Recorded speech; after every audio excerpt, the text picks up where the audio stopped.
بسم اللہ الرحمن الرحیم۔ السلام علیکم۔ حضور اقدس صلی اللہ علیہ وسلم دولت قدا میں تھے کہ آیت وصف نفس کا نازل ہوئی، جس کا ترجمہ یہ ہے: اپنے آپ کو ان لوگوں کے پاس بیٹھنے کا پابند کیجیے جو صبح و شام اپنے رب کو پکارتے ہیں۔ حضور اقدس صلی اللہ علیہ وسلم اس آیت کے نازل ہونے پر ان لوگوں کی تلاش میں نکلے۔ ایک جماعت کو دیکھا، اللہ کے ذکر میں مشغول ہے۔ بعض لوگ ان میں بکھرے ہوئے بالوں والے ہیں اور خشک کھالوں والے، اور صرف ایک کپڑے والے ہیں کہ ننگے بدن ایک لنگی صرف ان کے پاس ہے۔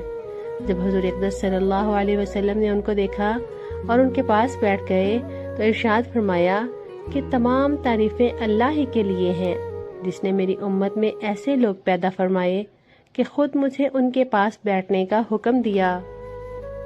ایک دوسری حدیث میں ہے کہ حضور اقدس صلی اللہ علیہ وسلم نے ان کو تلاش فرمایا تو مسجد کے آخری حصے میں بیٹھے ہوئے پایا کہ ذکر اللہ میں مشغول تھے۔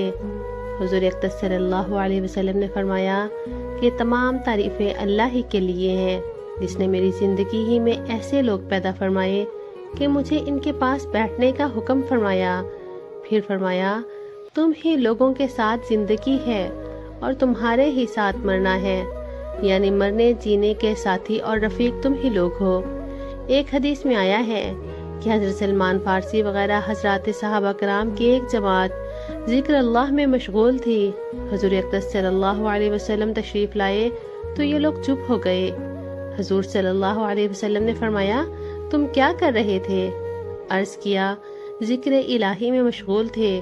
حضور صلی اللہ علیہ وسلم نے فرمایا کہ میں نے دیکھا رحمت الہی تم لوگوں پر اتر رہی ہے، تو میرا بھی دل چاہا کہ آ کر تمہارے ساتھ شرکت کروں۔ پھر ارشاد فرمایا، الحمدللہ، اللہ جل شانہ نے میری امت میں ایسے لوگ پیدا کیے جن کے پاس بیٹھنے کا مجھے حکم ہوا۔ الذین یدعون سے مراد ذاکرین کی جماعت ہے۔ انہی جیسے احکام سے صوفیاء نے کہا کہ ان کے پاس بیٹھنا ضروری ہے۔ اس کے علاوہ فائدہ پہنچانے کے اختلاط سے شیخ کے نفس کے لیے بھی مجاہدہ ہے کہ غیر مہذب لوگوں کی بدعنوانیوں کی وجہ سے نفس میں انقیاد پیدا ہوگا، اس کی قوت میں انکسار پیدا ہوگا۔ اس کے علاوہ قلوب کے اجتماع کو اللہ جل جلالہ کی رحمت کے متوجہ کرنے میں خاص دخل ہے۔ اسی وجہ سے جماعت کے نماز مشروع ہوئی، اور یہی بڑی وجہ ہے کہ عرفات کے میدان میں سب حجاج بیک حال ایک میدان میں اللہ کی طرف متوجہ کیے جاتے ہیں، جیسا کہ حضرت شاہ ولی اللہ صاحب نے حجت اللہ البالغہ میں متعدد جگہ اس مضمون کا اہتمام سے ارشاد فرمایا۔ یہ سب اس جماعت کے بارے میں ہے جو اللہ کے ذکر کرنے والی ہو، کہ احادیث میں کثرت سے اس کی ترغیب آئی ہے۔ اس کے بالمقابل اگر کوئی شخص غافلین کی جماعت میں پھنس جائے اور اس وقت اللہ کے ذکر میں مشغول ہو تو اس کے بارے میں بھی احادیث میں کثرت سے فضائل آئے ہیں۔ ایسے موقع پر آدمی کو اور بھی زیادہ اہتمام اور توجہ سے اللہ کی طرف مشغول رہنا چاہیے تاکہ ان کی نحوست سے محفوظ رہے۔ حدیث میں آیا ہے کہ غافلین کی جماعت میں اللہ کا ذکر کرنے والا ایسا ہے جیسے کہ جہاد میں بھاگنے والوں کی جماعت میں سے کوئی شخص جم کر مقابلہ کرے۔ ایک حدیث میں آیا ہے کہ غافلین میں اللہ کا ذکر کرنے والا ایسا ہے جیسے بھاگنے والوں کی طرف سے کفار کا مقابلہ کرے۔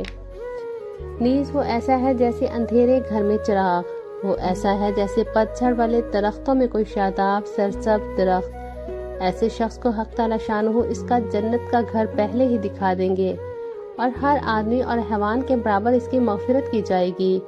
یہ جب ہے کہ ان مجالس میں اللہ کے ذکر میں مشغول ہو، ورنہ ایسی مجالس کی شرکت کی ممانعت آئی ہے۔ حدیث میں ہے کہ عشیرہ یعنی مشیارانہ کی مجلس سے اپنے آپ کو بچاؤ، یعنی ایسی مجالس سے جن میں غیر اللہ کا ذکر کثرت سے ہوتا ہے، لغویات اور لہو و لعب میں مشغول ہوتی ہو۔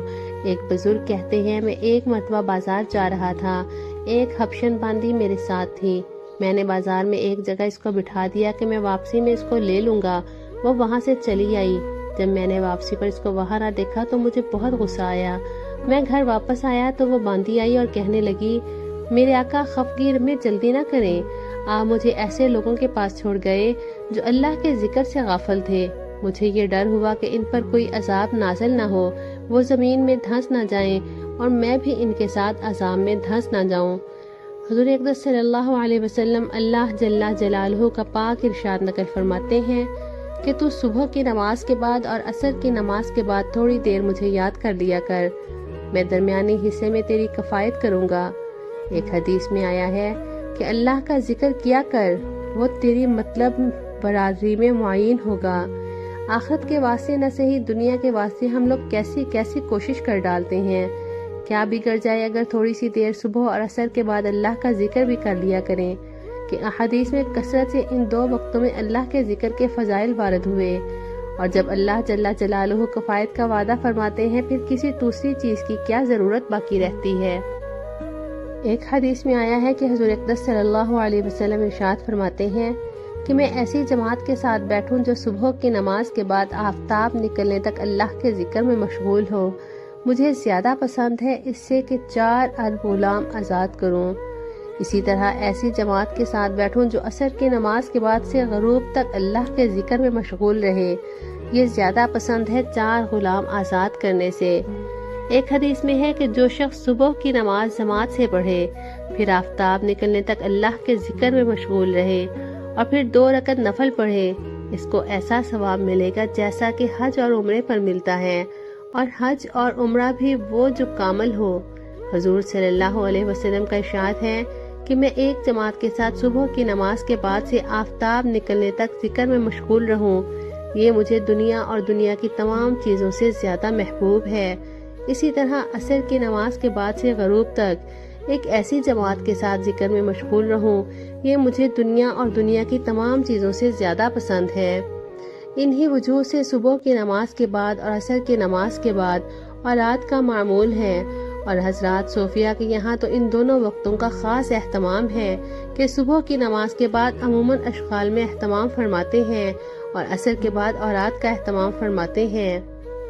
ایک حدیث میں آیا ہے کہ جو شخص صبح کی نماز کے بعد اسی طریقے سے بیٹھے ہوئے بولنے سے قبل یہ دعا 10 مرتبہ پڑھ لے، لا الہ الا اللہ وحدہ لا شریک لہ لہ الملک ولہ الحمد یحیی ویمیت وہو علی کل شیء قدیر، اللہ کے سوا کوئی معبود نہیں، وہ اپنی ذات صفات میں اکیلا ہے، کوئی اس کا شریک نہیں، سارا ملک دنیا اور آخرت کا اسی کا ہے، اور جتنی خوبیاں ہیں وہ اسی پاک ذات کے لیے ہیں، وہی زندہ کرتا ہے، وہی مارتا ہے، اور وہ ہر چیز پر قادر ہے، تو اس کے لیے 10 نیکیاں لکھی جائیں، 10 برائیاں معاف فرمائی جاتی ہیں، اور جنت میں 10 درجے بلند کیے جاتے ہیں، اور تمام دن شیاطین سے اور مکروہات سے محفوظ رہتا ہے۔ اللہ پاک ہمیں بھی اپنا ذکر کرنے کی توفیق عطا فرمائے اور ہمیں دنیا اور آخرت میں عافیت نصیب فرمائے، آمین۔ وآخر دعوانا ان الحمد للہ رب العالمین۔